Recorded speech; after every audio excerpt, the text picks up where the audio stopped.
достар, Кеген асуындамыз. Бүгін Кеген ауданында Албан Орын Қоңыр бөлігінен тараған Тама бабаға үлкен ескерткіш қою ас беру тойы өтеді. Сол тойға аттанып бара жатқан тойшыл қауымның қарасы өте көп.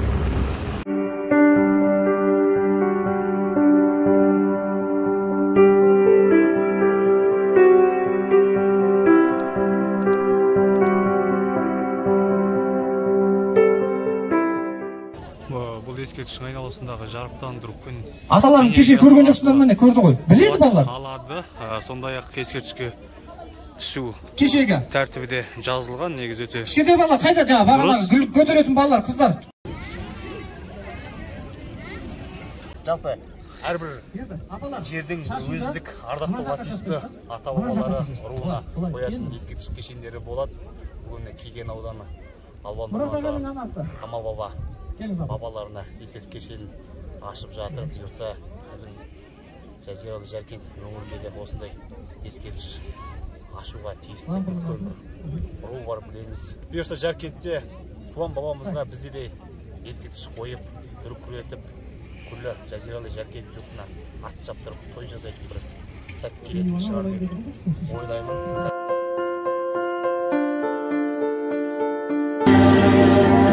Келер заманың кең болсын, бірлігі бұзылмас елің болсын, тұнығы шайқалмас көлің болсын, қойыменен құланы қосылып жайлар, шөбі сүйген жерің болсын. Жаныма менің ең жақын, ағайын туыс шек жатым, келешегің кемелді болып, рахатын көрсін, зәузатың. Аумин.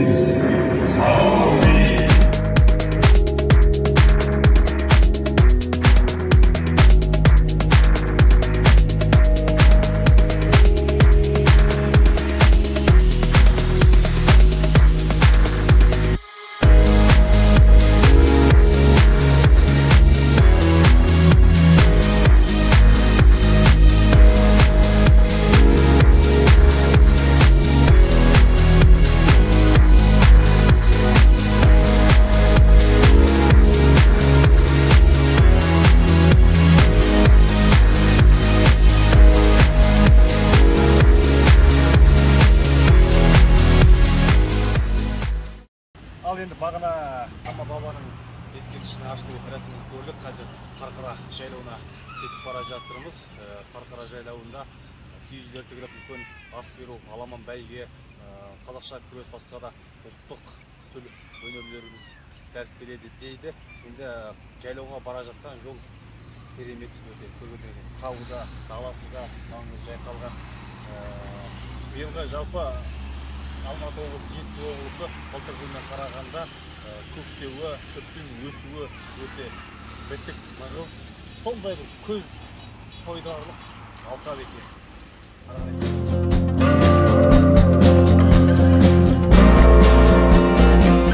Мен қосылған. Былай қарасаң, қатқан мұздық сияқты, бірақ мынау тұз екен. Қарқара ауылына өткеннен Қарқара жайлауына баратын ортада осындай әппақ мұздық қызық. Міне Қарқара жайлауындағы керемет табиғаты, күннің жылылығы, даланың саф таза, ауаның иісі, бәрі.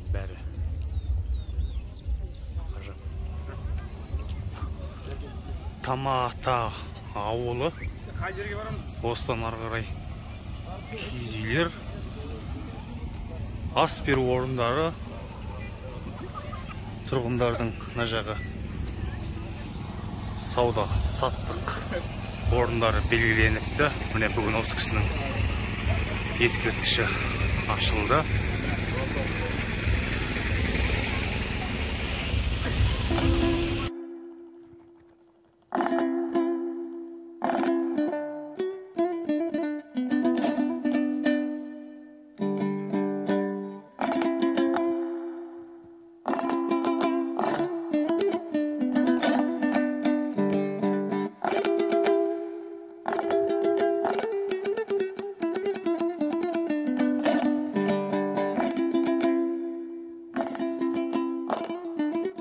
керек.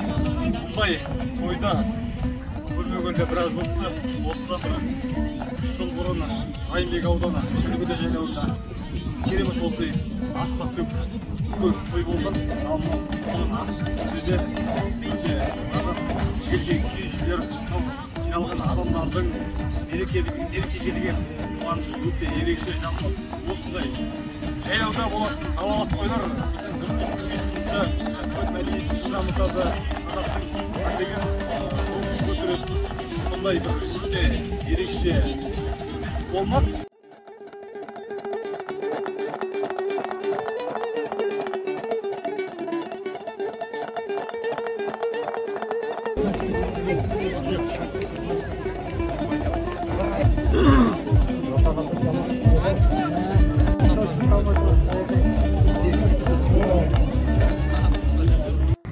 Қай жерде жүрсің айтып, тамағын асырып мына жігіт жүрді айтып. Аш қалдың ба не? Шөп жеп жүрсің ба?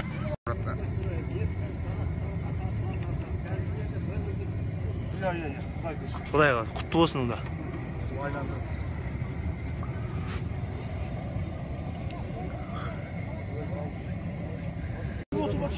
Onun da işe verdi bu çocuk. Kekinden aşk etti bu. Oh yok sen şey. Her şey var. Şuradan çeşit. Lan sakan çeşit. Haydi olsun haydi olsun. Yedim çeşmeyi.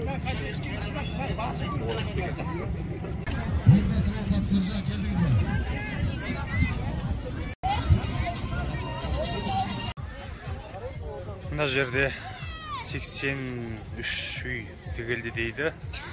Барлық осы Кеген ауданына қарасты ауылдардың осы бүгінгі ескерткіш кешені ашылған бабаның ұрпақтары дейді. Бүгін ауа райы сондай өте ғажап, керемет. Барлық адамдардың жүзінде мерекелік бір ерекше қуаныштың табы байқалады. Осындай той шыны керек, ас беру жалпы мемлекеттік деңгейде осындай той жасалса өте ғажап болар еді. Сондай-ақ бұл жерде байланыс ұстамайды екен, қырғызстандық роумингке номер автомат түрде қосылып алады. Айтпақшы, Қырғызстан демекші, осы Симба мен Қатағанның әйгілі айтысы осы Қарқара жайлауында болған деседі. Kentимеген жерің бар ма кезбеген? Ғазиз анам, мейірімді анам мен деген, бақыт дәмін тата алмай бір шөлдеген. Жанарыңды үміт етіп аңсаған, жақсылықта не көрсеттім мен саған?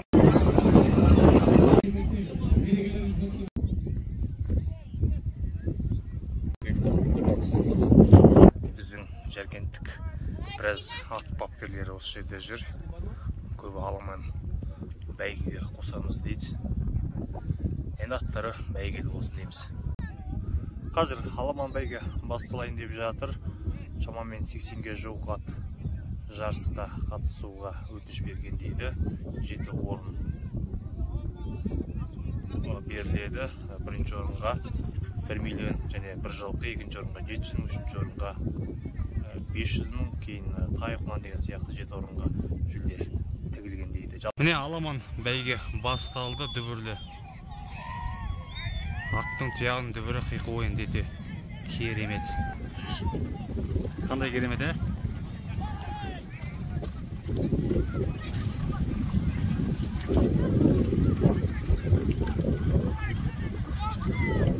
Бұндай шаңның арасында, бұндай қалың аттың арасында жол тауып, аттың бауын тауып шабу да оңай емес, ештеңе көрінбейді. Шабыңдар, жігіттер, шабыңдар, аттарың бәйгелі болсын.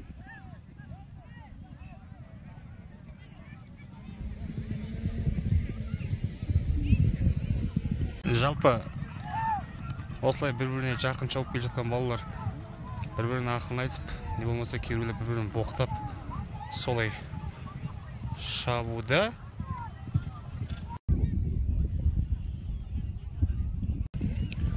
Бірнеше екі ат па бос келе жатыр, баласы жығылып қалған сияқты, бірақ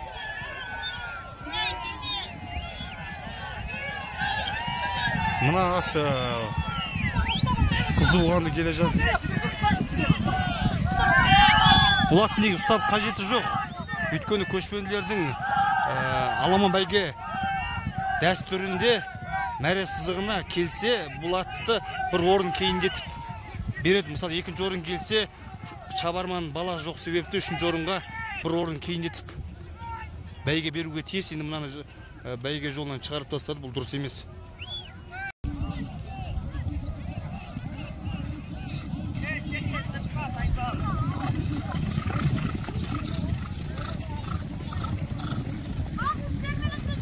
Бір айта кетейін, енді жалпы қазақ көшпенді халық қой.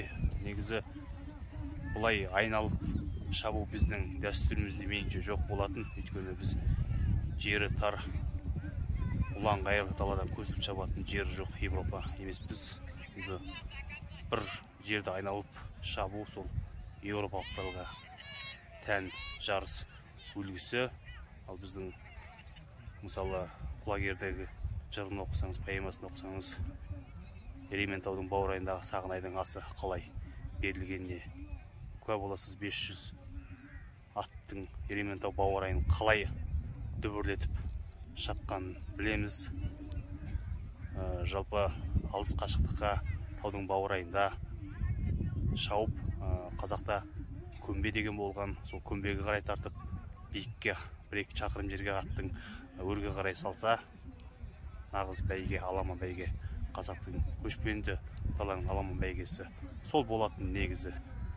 Өрге салса шын жүйрік өршеленер деген осы қазақтың осы сөзінен қалса керек. Енді міне көріп отқанымыздай бір жазық даланы шаңын шығарып айдалып шауып жатыр. Бұл бір европалық үлгідегі бәйге ғой негізі. Ал шын қазақтың бәйгесі бұлай емес екен. Енді баршаңыз білетін шығарсыздар. Бізде бәйгені қалай шаптырсақ та, жер де бар, дала да бар, сай да бар, тау да бар, көмбе де бар. Бәйге төбе дегенде көп жұрт біле бермейді. Негіз бәйге төбе деген болады. Биік жерге атты тосып алатын жерді көмбе деп айтады. Сондай қазақтың біраз ұмыт қалған дүниелер бар еді. Міне мынау соңғы айналым болу керек негізі.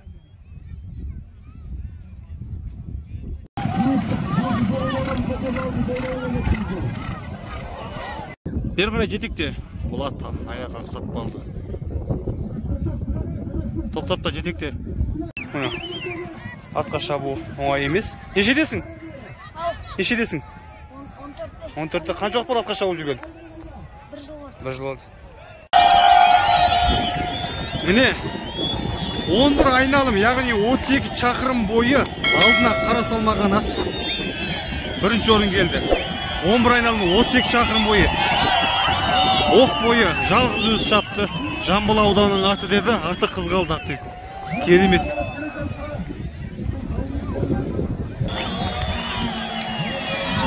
Екінші орын. Естімеді қай жақтың екені. Үшінші, төртінші орын аттар. 5-ші орын.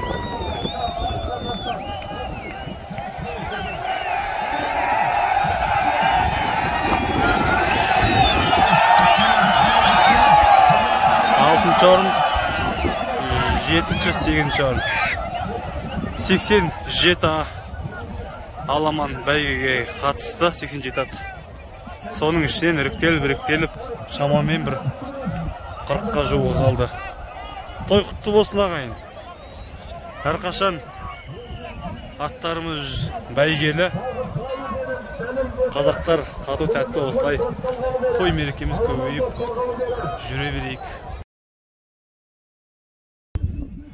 Міне Қарқараның төсіндегі ат бәйгесін тамашалап отқан жұрттың қарасы қалың. Ал міне құлан бәйге басталды. Шамамен 40-қа жуық құлан аламан жарысуда. Жалпы бұлар 12 километрге шабады.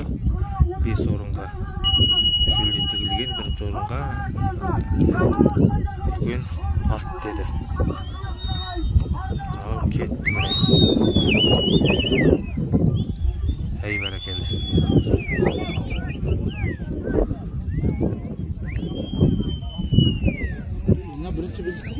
Қайсы мынау ма? Жер кеттік ма?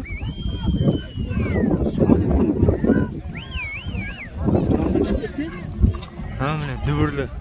Жоқ, міне ғана өргеп береді тұмсыға. Қазір ау жақта айланып бұлай келеді. Қазақ қылады. Міне кетті.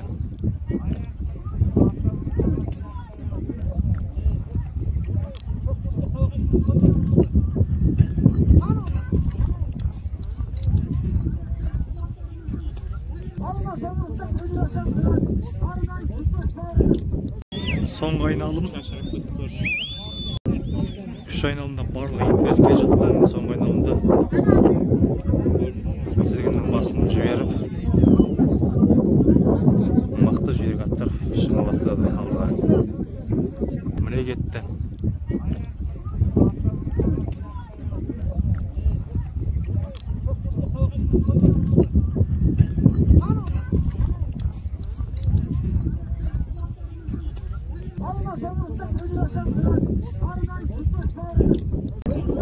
Бірінші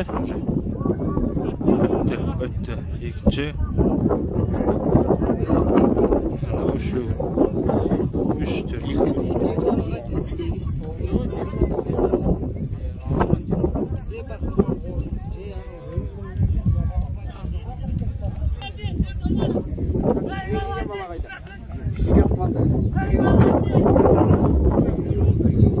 Бірінші орын. Екінші орын. Осымен ас беру аяқталды. Жалпы ас беру өте жоғары деңгейде ұйымдастырылды. 85-ке жоқ киіз үй тігілді дейді. Енді келген адамның қарасы шыны керек өте көп. Таудың бауырайындағы жайлау мен қазақтың болмысы ұштасқан мереке. Кәдімгідей бір осы өңірдің, осы даланың рухын көтеріп тастады. Бала жоғалып жатыр. Өйткені адам сондай өте көп, біреуді біреу біліп болар емес.